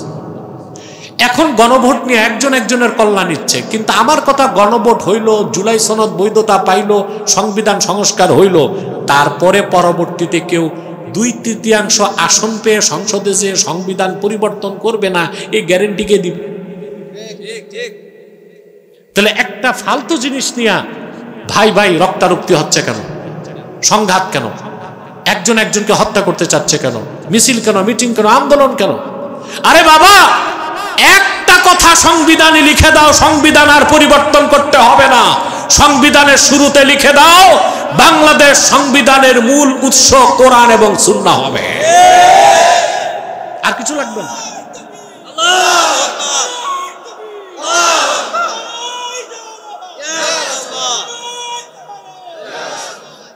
একটা কথা লিখে দাও, আর কিছু লাগবে না। তখন আইন প্রণয়নের ক্ষেত্রে মানুষ মানুষের তাবেদারি করবে না, মানুষ কোরআনের তাবেদারি করবে। মানুষ মানুষের তাবেদারি করবে না, মানুষ সুন্নাহের তাবেদারি করবে। ওইটাই হলো আসল সংস্কার। ওইটা বাদ দিয়া এই যে যা হচ্ছে এগুলো আসলে কাজের কাজ কিছু নয়। তা ভাইরা, সাদিকিন হতে হবে, সত্যবাদী, ঠিক আছে? তারপর হচ্ছে ওয়াল কানিতিন, বিনয়ী। সুবহানাল্লাহ। বিনয়ীর একটা ব্যাখ্যা ইমাম কুরতুবী করেছেন, আল মুদাওয়িমিনা ফি তাআতিল্লাহ, সব সময় যারা আল্লাহর ইবাদতে নিয়োজিত থাকে। আচ্ছা ভাই, সব সময় একটা মানুষকে ইবাদত করতে পারে? তার অর্থ কি? তার অর্থ হচ্ছে মুদাওয়ামা ফি তাআতিল্লাহ, আল্লাহর ইবাদত বান্দা যেটা করবে ধরবে ছাড়বে না, নিয়মিত করবে। কি করবে? মনটা ভালো, একদিন 100 রাকাত তাহাজ্জুদ পড়লেন, আরেকদিন পকেট খালি ঘুমায় রইলেন, ফজরও পড়লেন না, এতে আল্লাহ খুশি হন না। সুখে দুঃখে সর্বাবস্থায় রাতে যদি 4 রাকাত করে তাহাজ্জুদ পড়ে যান, আমার আল্লাহ রাজি খুশি হয়ে যাবে। এটা হচ্ছে কানিতিন যারা, তাদের কাজ। অর্থাৎ আমলটা নিয়মিত করবে, আমলটা নিয়মিত করবে। প্রিয় বন্ধুগণ, প্রত্যেক ইবাদত কম হোক, আল্লাহ সংখ্যা দেখবেন না, আল্লাহ দেখবেন ইবাদতে ইখলাস আছে কিনা আর মুদাওয়ামাত আছে কিনা। আল্লাহর হাবিব সাল্লাল্লাহু আলাইহি ওয়াসাল্লাম ইরশাদ করেছেন, সহিহ বুখারীর হাদিস, আল্লাহর নিকট সবচেয়ে প্রিয় আমল হচ্ছে মা দাওয়ামা আলাইহি সাহিবুহু, বান্দা যে কাজটা নিয়মিত করে সেই আমলটাই আল্লাহর কাছে সবচেয়ে প্রিয়। সুবহানাল্লাহ। যে ইবাদত করবেন ছাড়তে পারবেন না। আপনি দেখা গেল একদিন 1000 বার দরুদ শরীফ পড়ছেন, আরেকদিন 10 বারও না, এতে আপনার ফজিলত বাড়বে না, বরং প্রতিদিন আপনি 100 বার দরুদ শরীফ পড়েন, ওজিফা বানায় নেন, আপনার আল্লাহর কাছে আপনার জন্য আজরুন আজিম থাকবে। বলেন সুবহানাল্লাহ। তা আমরা কি হব? সাবিরিন, সাদিকিন, কানিতিন। 4 নাম্বার হচ্ছে ওয়াল মুনফিকিন, যারা দিনের পথে খরচ করে। এখন দিনের পথে খরচের অর্থ বুঝতে হবে। আমরা মনে করি শুধু মসজিদে মাদ্রাসায় দিলে আর ওয়াজে দিলেই খরচ, না। অভাবগ্রস্ত মানুষের অভাব পূরণ করে দেওয়া, ক্ষুধার্ত মানুষকে অন্ন দেওয়া, বস্ত্রহীনকে বস্ত্র দেওয়া, যার শিক্ষা নাই তারে বই কিনে দেওয়া, যার ঘর নাই তারে ঘর দেওয়া, যে মেয়েটার বিয়ে হয় না তার বিয়ের ব্যবস্থা করে দেওয়া, যে লোকটা চিকিৎসার সেবা থেকে বঞ্চিত তারে ওষুধ কিনে দেওয়া। এই সব কাজ যদি আল্লাহর সন্তুষ্টিতে হয়, সবটুকুন খরচই ইনফাক ফি সাবিলিল্লাহ গণ্য হয়ে যাবে। একটা কথা বলি, মন দিয়া শোনেন। আপনি যদি আল্লাহর রাজি খুশির জন্য সংসার চালান, আপনার স্ত্রী, বউ, বাচ্চা, ওদের পিছনে যা খরচ করবেন, এই সব খরচ ফি সাবিলিল্লাহ খরচ বলে গণ্য হবে। আচ্ছা বলেন ভাই, আমরা মাঝে মধ্যে আমাদের মধ্যে অনেক গরিব মানুষ আছে, সংসারের গানি টানতে টানতে মাঝে মধ্যে নিরাশ হয়ে যায়। কতদিন এই বউ আর বাচ্চা কাচ্চা নিয়ে থাকবে?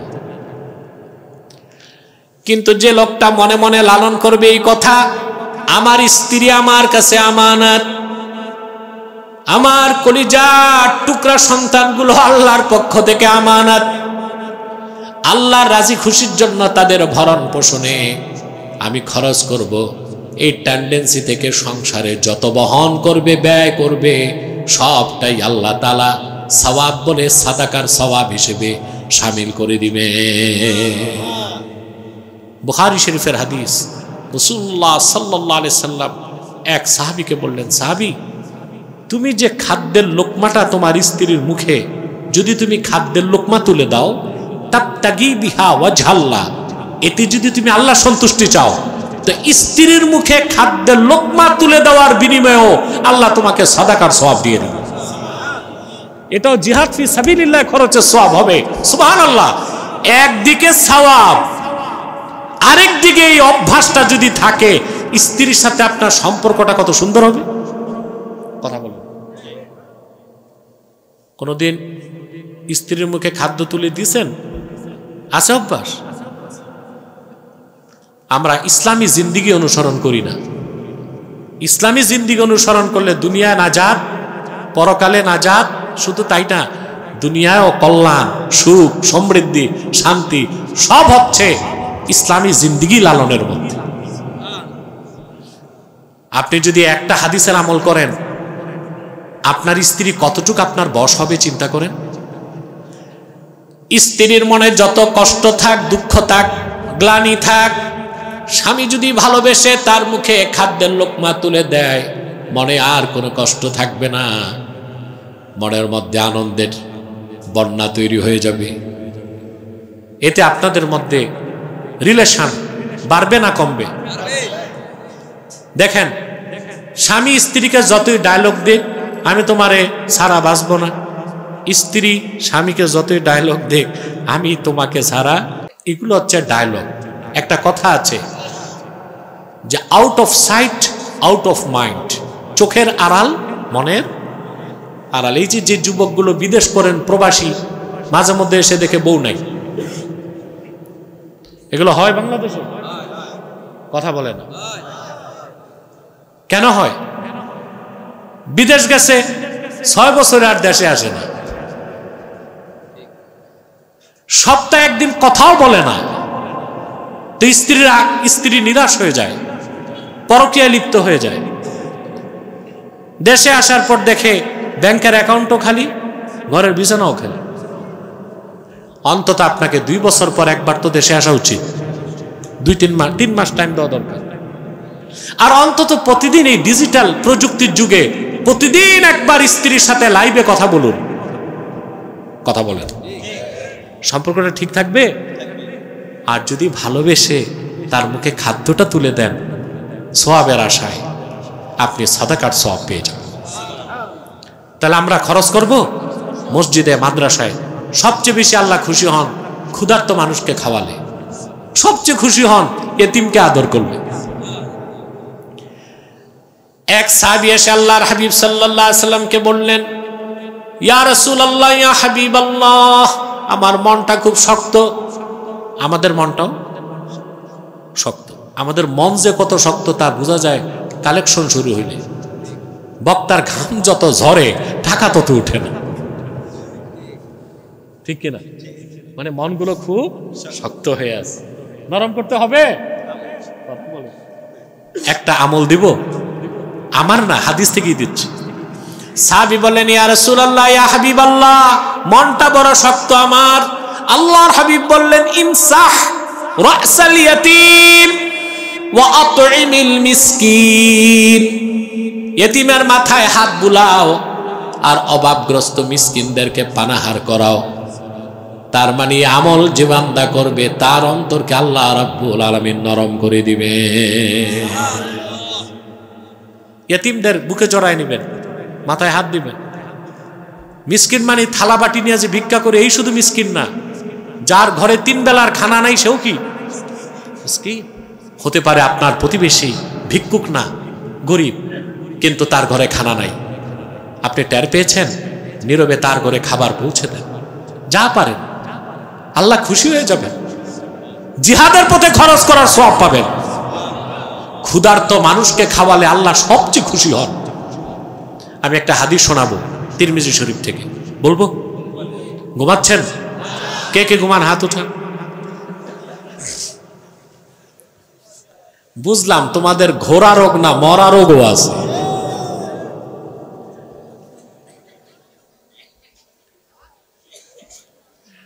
প্রিয় বন্ধুগণ, মদিনাতুল মুনাওয়ারাতে রাসূলুল্লাহ সাল্লাল্লাহু আলাইহি ওয়াসাল্লামের নূরের জামানায় এক সাহাবী 3 দিন রোজা রাখছেন, না খেয়ে, কিছু খেতে পান নাই, কিন্তু রোজাও ছাড়েন নাই।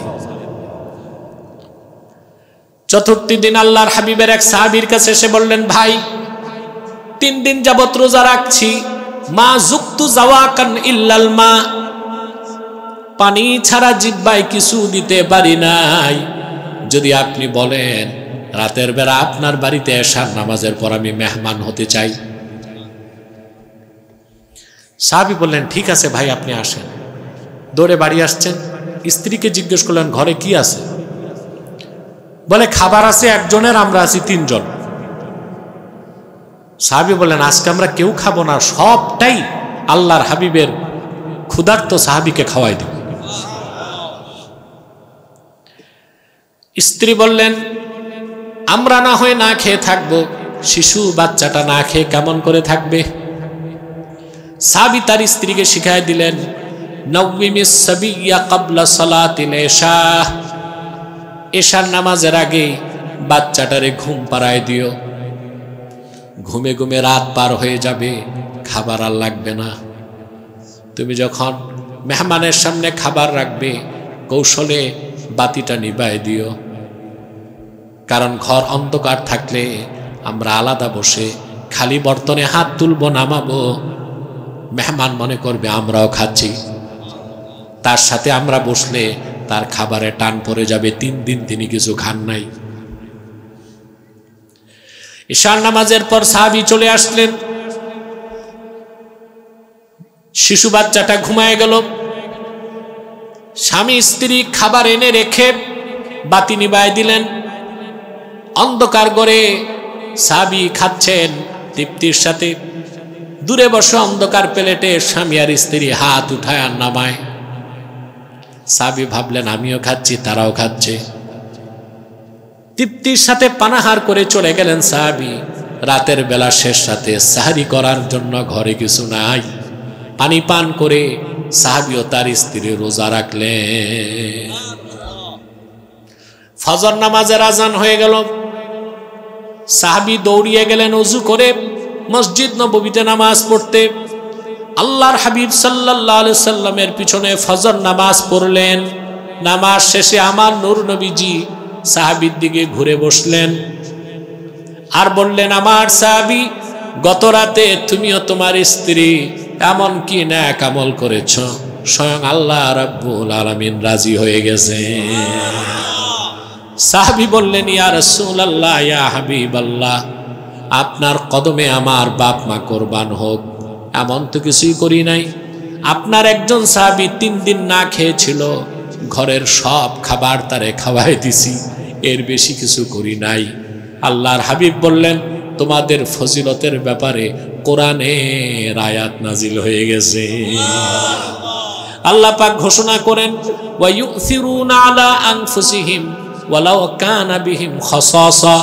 প্রিয় হাবিব মুহাম্মদ সাল্লাল্লাহু আলাইহি ওয়াসাল্লাম, আপনার সাহাবীগণের মধ্যে এমন উন্নত মহান চরিত্রের মানুষও আছে যারা নিজেরা ক্ষুধার যন্ত্রণা বরদাস্ত করে অন্যদেরকে খাবার দিয়ে দেয়। ইতিমের প্রতি খেয়াল রাখবেন, অভাবগ্রস্ত মানুষের দিকে খেয়াল রাখবেন। মানুষের অভাব না থাক, কোনো মানুষকে খাওয়ালেই সওয়াব। অভ্যাস আছে আপনাদের? আমি জানি কি আছে। বিয়ে বাড়িতে গরিবের দাওয়াত নাই, গরিবের দাওয়াত সব ধনী মানুষ, গৃহস্থ, শিল্পপতি, চেয়ারম্যান, মেম্বার, এদের দাওয়াত। গেটে টেবিল থাকে, খেয়ে যান, দিয়ে যান, ঠিক না? আমরা দেখছি বিগত 16 বছর ডিবির হারুনের ভাতের হোটেল, ঠিক না? আমি দেখি বাংলাদেশে প্রত্যেকটা বিয়ে বাড়ি এক একটা ভাতের হোটেল, টাকা ছাড়া কেউ খায় না, গরিবের দাওয়াত নাই। আপন ভাই রিক্সা চালায়, মেয়ের বিয়েতে ওর দাওয়াত নেই, টেবিলে বসতে দেয় না, ওর যে পোশাক ভালো না, ওর গামছা থেকে গন্ধ আসে। তোমার এই আপন ভাই আত্মীয় স্বজনকে মাহরুম করে দূরের মানুষ এনে তেলের মাথায় তেল দাও, 2টা পয়সাই পাবা, আল্লাহ সন্তুষ্টি পাবা না। আমরা খরচ করব মসজিদে, মাদ্রাসায়, এতিমখানায়, অভাবগ্রস্ত মানুষ যার যা দরকার তা দেবার চেষ্টা করব সাধ্য অনুযায়ী, তাহলে আমরা মুনফিকিন, খরচকারীদের অন্তর্ভুক্ত। 5 নম্বর কথাটা বলে ফেলবো, ওয়াল মুস্তাগফিরিনা বিল আসহার, শেষ সাথে যারা আল্লাহর কাছে কান্নাকাটি করে ক্ষমা চায়, বলেন সুবহানাল্লাহ। এই আমলটা ছাড়া ওলি হওয়া যায় না। আল্লাহর জমিনে এমন একজন মানুষও বুজুর্গ হয় নাই, কোন বুজুর্গ আল্লাহর ওলি হতে পারে নাই শেষ রাত না জেগে। পুরা রাত জাগার দরকার নাই, শেষ রাতে ফজরের মাত্র 1 ঘন্টা আগে ঘুম থেকে উঠবেন, ওযু করে পবিত্র হয়ে 4 রাকাত তাহাজ্জুদ নামাজ পড়ে জায়নামাজে বসে বসে দরুদ শরীফ পড়বেন, কোরআন তেলাওয়াত করবেন, ফজরের আজানের আগ পর্যন্ত হাত তুলে আল্লাহর কাছে ক্ষমা চাইবেন। কি অভাব আছে বলেন, কি লাগবে আল্লাহর কাছে বলেন। এই দুনিয়ায় সমস্ত রাজা বাদশার দরজা বন্ধ হয়, সব সময় খোলা থাকে না। আর সকল রাজা বাদশার যিনি স্রষ্টা আল্লাহ রাব্বুল আলামিন, ওনার দরজা 1 সেকেন্ডের জন্য বন্ধ হয় না। আহা, শেষ রাতে আল্লাহ তাআলা প্রথম আকাশে ডাকেন, কে আছো ক্ষমা প্রার্থী, আসো আমি ক্ষমা করব। অভাবগ্রস্ত কে আছো, চাও আমি দিব। অসুস্থ কে আছো, আমাকে বলো, সুস্থ করে দিব।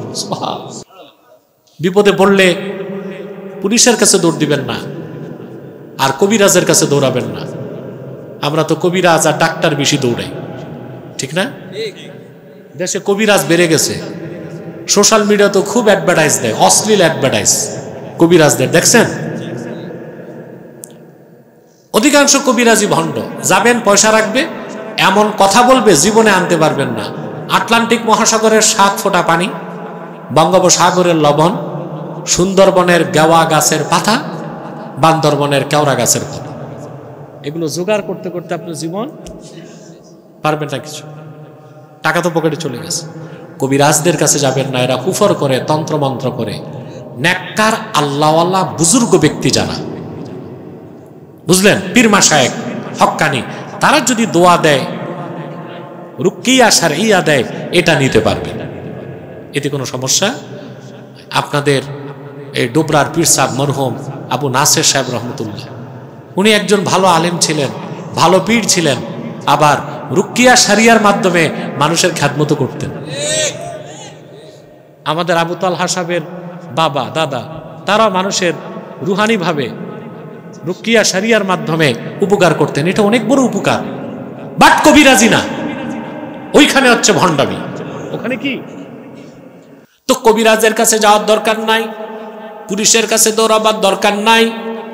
বিপদে পড়েছেন, মেয়ে অসুস্থ, ছেলে অভাবগ্রস্ত, ঘরের সংসারে বরকত নাই, অশান্তির আগুনে জ্বলছেন, শেষ রাতে আপনি উঠে আল্লাহর কাছে 4 রাকাত তাহাজ্জুদ পড়ে হাত পেতে দেন, আল্লাহ নগদ দিয়ে দিবেন। যদি দুনিয়ায় না দেন, আপনার দোয়া ফেরত নাই, আখেরাতে আল্লাহ দিয়ে দিবেন। রিসালাতুল কুশাইরিয়াতে আবুল কাসিম কুশাইরি রওয়ায়াত করেছেন, কাল হাসর ময়দানে আল্লাহ তার নেককার বান্দাদের এত বেশি নিয়ামত দিবেন, তারা আল্লাহর কাছে বলবেন, আল্লাহ এত বেশি তো আমল করি নাই, এত বিনিময় বেশি কেন? আল্লাহ বলবেন, পেয়ারা বান্দারা, দুনিয়ায় তোমরা যত দোয়া করতা, কিছু আমি নগদ দিতাম, কিছু দেই নাই, এখন দিলাম। আল্লাহর বান্দারা আফসোস করে বলবে, দুনিয়ায় যদি একটা দোয়াও কবুল না হতো, কতই না ভালো হতো। নিরাশ হবেন না, আল্লাহর হাবিবের উম্মত দোয়া করবে, এটা ফেরত নাই। দুনিয়ায় পাবেন, না পেলে আখেরাতে পাবেন। আল্লাহর কাছে শেষ রাতে উঠে রোনার জারি করবেন, কান্নাকাটি করবেন, করবেন ভাই। আল্লাহ আমাদের কবুল করুন।